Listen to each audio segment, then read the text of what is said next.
Welcome back. एक बार फिर स्वागत है आपका ए टू जेड लर्न प्रोग्रामिंग पे।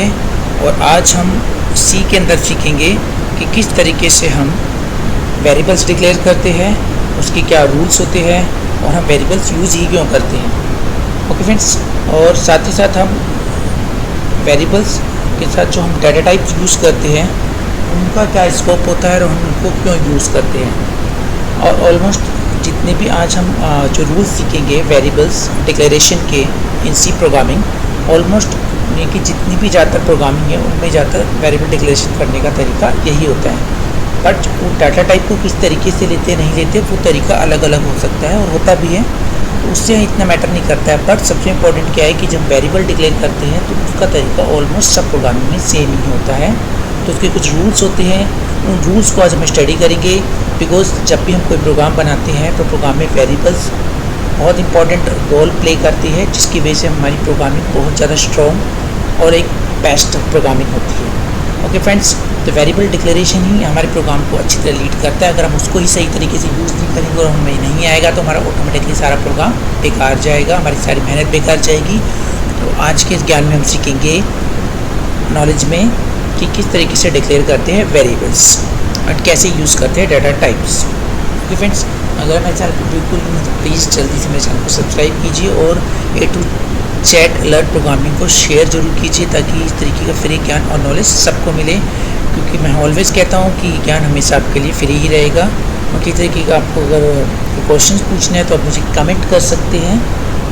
ओके, तो मैं उसका रिप्लाई ज़रूर करूँगा। तो स्टार्ट करते हैं वीडियो।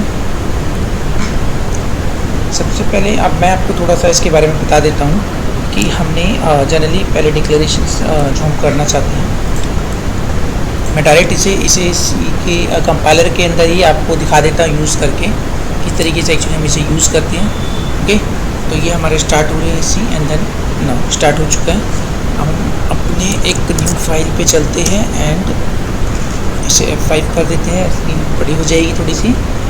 ओके, करंट प्रोग्राम हमारे को शो हो रहा है। अब हमें सबसे पहले ज़रूरी चीज़ ये होती है कि वेरिएबल्स होते क्या हैं। वेरिएबल्स एक प्रकार के आइडेंटिफायर्स होते हैं जो प्रोग्रामिंग के अंदर ये बताते हैं हमारे को कि जो इन्फॉर्मेशन हम स्टोर करने वाले हैं वो किस नेम से हम यूज़ करेंगे। तो ये सारे सिंपल नेम्स और आइडेंटिफायर्स होते हैं जो प्रोग्राम के अंदर हमें बताते हैं कि जो इन्फॉर्मेशन हम स्टोर कर रहे हैं उसको हम क्या नाम दे रहे हैं। तो हम जो नेम्स हैं, जो आइडेंटिफायर्स हैं, उन्हीं को हम वेरिएबल्स बोलते हैं। ओके, फर्स्ट के लिए बस आपको इतना ही अंडरस्टैंड करना है कि ये एक नेम्स होते हैं या इन्हें हम आइडेंटिफायर्स बोलते हैं। जो प्रोग्राम के अंदर जो इन्फॉर्मेशन हम यूज़ कर रहे हैं तो उन्हें कुछ ना कुछ हमें नाम देना होता है ताकि हम डायरेक्ट उस वैल्यू को यूज़ ना करके उस पर्टिकुलर नेम को यूज़ करते हैं। ओके, तो जैसे हमारे अपने खुद के नेम होते हैं, रवि, सूरज, दक्ष, इस तरीके जितने भी आपको ये नाम हैं, तो हम एक्चुअली किसी पर्सन को ह्यूमन करके नहीं चला सकते। ऐसे ही हम प्रोग्राम के अंदर वैल्यू को हम वैल्यू 8 में 10 करके हम उसे यूज़ नहीं करते। तो हम उसे कहीं ना कहीं स्टोर करवाते हैं। स्टोर करवाने के लिए हम एक पर्टिकुलर नेम चाहिए होते हैं, उसके कुछ रूल होते हैं, उन्हीं को हम वेरिएबल्स कहते हैं। ओके, वेरिएबल्स के कुछ हमारे रूल्स होते हैं, हम उस रूल्स को थोड़ा सा स्टडी करते हैं। पहले एक तो सबसे इम्पॉर्टेंट रूल है, जब भी हम किसी के नेम आइडेंटिफाइज या वेरिएबल्स डिक्लेयर करते हैं प्रोग्रामिंग के अंदर तो उसके अंदर किसी भी तरीके का कोई ऑपरेटर प्लस, जैसे अपने बचपन से हम पढ़ते आ रहे हैं, प्लस माइनस मल्टीप्लाई, बहुत सारे ऑपरेटर्स होते हैं, वो भी हम समझाएंगे। लेकिन जो फंडामेंटल ऑपरेटर्स हैं वो ऑलमोस्ट सभी जानते हैं कि प्लस माइनस डिवाइड मल्टीप्लाई। तो उन रूल्स के अकॉर्डिंग टू हम किसी भी नेम के साथ या वेरिएबल्स के साथ उनका यूज़ नहीं कर सकते, ना तो स्टार्टिंग में ना बीच में, जब हम कभी भी वेरिएबल डिक्लेयर करेंगे। जैसे कि मान लेते हैं हमने एक रेडियस नाम का वेरिएबल बनाना है, तो रेडियस बना दिया, लेकिन हम इसके साथ प्लस या हम प्लस स्टार्टिंग में नहीं दे सकते हैं। तो ये एक प्रकार की एरर होती है। तो ये एक इनवैलिड क्या है आपका वेरिएबल।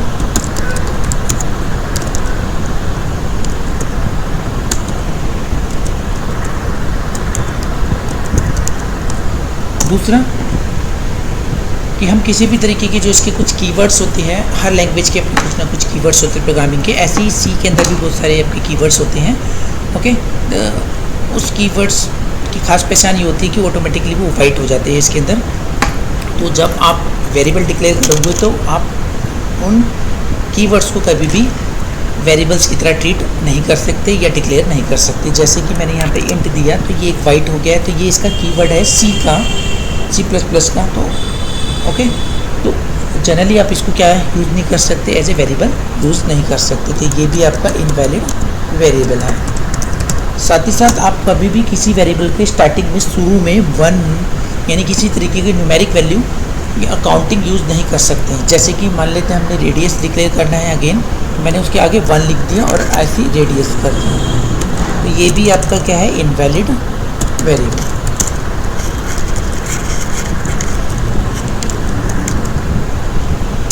ओके, तो फ्रेंड ये जो 3 पॉइंट्स है ये आपको ऑलवेज रिमेंबर रखने, किसी तरह का कोई ऑपरेटर बीच में और स्टार्टिंग में नहीं यूज़ करना है। दूसरा, किसी भी तरीके का कीवर्ड आपको जो ऑलरेडी सी के अंदर है आप उसे यूज़ नहीं कर सकते एज ए वेरिएबल। तीसरा, कोई भी numeric value, number value, counting value आपको कभी भी किसी वेरिएबल के अंदर नहीं रखनी। चौथी और सबसे लास्ट इंपॉर्टेंट है कि किसी भी वेरिएबल डिक्लेरेशन के दौरान में आप उसके अंदर स्पेस नहीं दोगे। जैसे कि मेरे को एक वैल्यू लेनी है नंबर 1, मैंने नंबर 1 स्पेस देके नंबर 1 कर दिया, तो ये यहाँ पे कन्फ्यूज़न हो जाएगी स्पेस को, कि इट मीन्स यहाँ पे ये क्या है कि गैप आ गया, तो वो एक साथ होनी चाहिए। ओके, अगर हम उसे अलग अलग डिक्लेयर करेंगे तो वो अलग अलग तरीके से ट्रीट करेगा, इस वजह से वो कन्फ्यूज़ हो जाएगा कंपाइलर हमारा कि ये 2 नेम क्यों है एक्चुअली। ओके, और ऊपर से हमने इसमें कॉमा नहीं लगाया, तो सेपरेशन के लिए हमने कॉमा भी यूज़ नहीं करा और स्पेस भी दे रहे हैं, तो ये एक प्रकार का इनवैलिड वेरिएबल डिक्लेरेशन कहलाएगी। अब हम करेंगे इसके अंदर वैलिड डिक्लेरेशन। जो मैंने ऊपर सारे बताए उनको मैं वैलिड वेरिएबल बना के दिखाता हूँ। डिक्लेरेशन कैसे करते हैं उनकी, आप इन सबको रूल को उल्टा कर दो कि पहले चीज़ की ऑपरेटर यूज़ नहीं करेंगे, तो इसका मतलब हम उसे वैलिड कैसे बनाएंगे, रेडियस, सिर्फ रेडियस ही लिखेंगे, रेडियस। ओके, तो ये आपका वैलिड वेरिएबल है।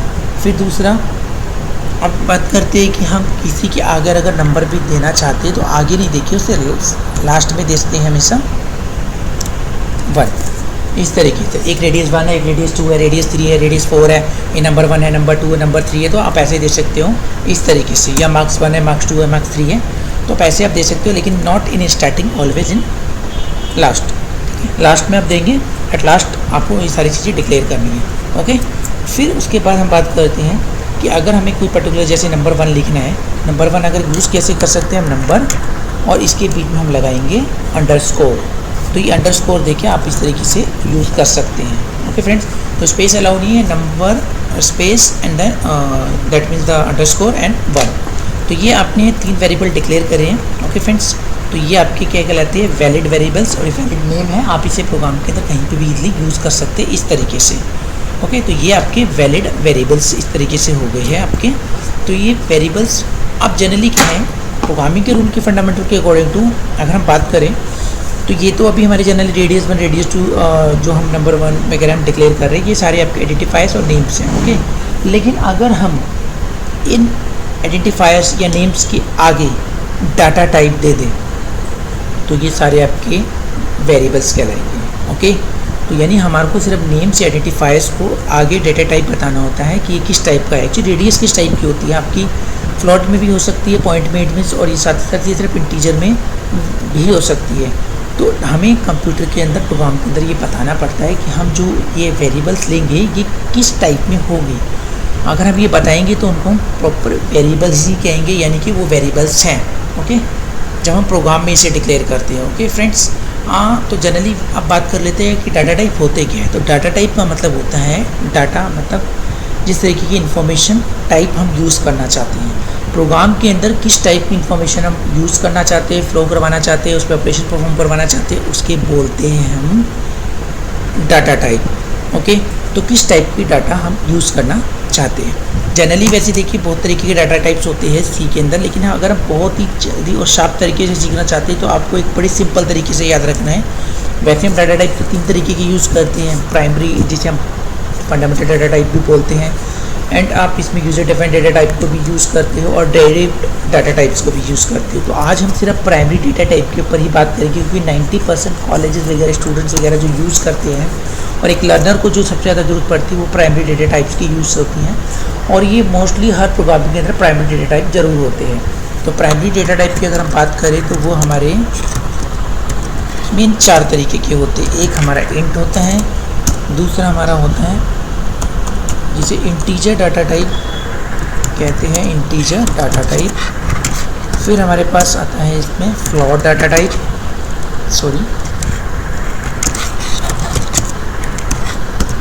फिर उसके बाद हमारे पास होता है कैरेक्टर डाटा टाइप, इसे कैर डाटा टाइप भी बोलते हैं।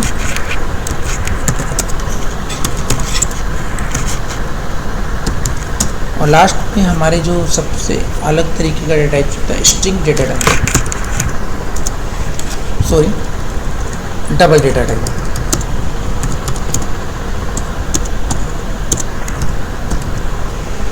ओके, प्राइमरी डेटा टाइप में हमारे को इंटीजर डेटा टाइप जिसे इंट डेटा टाइप भी बोलते हैं, फ्लोटिंग या फ्लोट डेटा टाइप, या कैरेक्टर या char data type, double data type. Okay, ये 4 तरीके डेटा टाइप्स होते हैं और हमें ये यूज़ करने होते हैं अपनी प्रोग्रामिंग के अंदर। अब हम जनरली कोई भी जब वेरिएबल डिक्लेरेशन करते हैं, ओके, तो उसको हम कैसे यूज़ करते हैं। जैसे सपोज करो कोई हम प्रोग्राम बना रहे हैं मेन, तो मैं डिक्लेरेशन सिखा रहा हूँ आपको। सॉरी मेन आपने कर ली ओपनिंग करा, कर ली क्लोजिंग करा। यहाँ पे सपोज करो कि मुझे एक प्रोग्राम करना है जिसमें मेरे को 2 इंटीजर वैल्यू लेनी है और उन्हें प्लस करना है।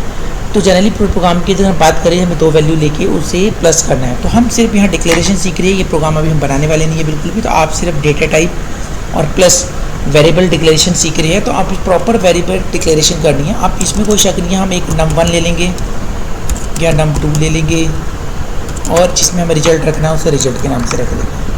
ओके, अभी फ़िलहाल हमारे लिए इतना ही काफ़ी। हमने इसे सेमीकोलन दिया, कॉमा से ये बताते हैं कि हम ये हमारा नेक्स्ट वेरिएबल स्टार्ट हो गए हैं।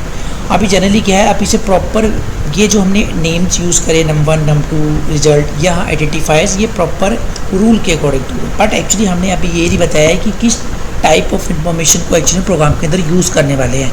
अब सिंपल सी कॉन्सेप्ट है, हम इंटीजर की बात करें थे, 2 नंबर को हम ऐड करना चाहते हैं, तो इसलिए हमारे को ये जो वेरिएबल डिक्लेयर करने होंगे वो इंट टाइप के करने होंगे। तो int करके स्पेस इस तरीके से आपको देना होगा। ओके फ्रेंड्स, तो int is the integer data type num1, num2, result, जहाँ पे आप अपना रिजल्ट को होल्ड करवाओगे, दोनों को जोड़ के इसके अंदर रखवाओगे। तो ये होते हैं इस तरीके से, इसे बोलते हैं हम proper declaration and plus declaration of variables. Okay, तो हमने पहले अपने आइडेंटिफायर्स यूज़ करे, फिर उसको हमने टाइप बता दिया कि इस टाइप की इन्फॉर्मेशन हम फ्लो करवाने वाले यूज़ करने वाले प्रोग्राम के अंदर। तो ये आपकी कहलाती है इंटीजर डेटा टाइप।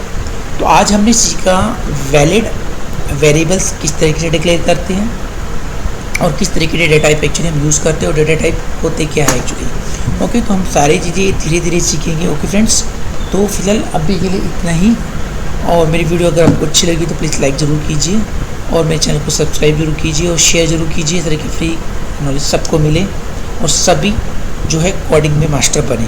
तो A to Z learn programming को सब्सक्राइब करना बिल्कुल ना भूलें, और दूसरों को भी सब्सक्राइब जरूर कराइए। ओके फ्रेंड्स, तो फिर मिलेंगे दोबारा एक नई कॉन्सेप्ट के साथ, एंड बाय।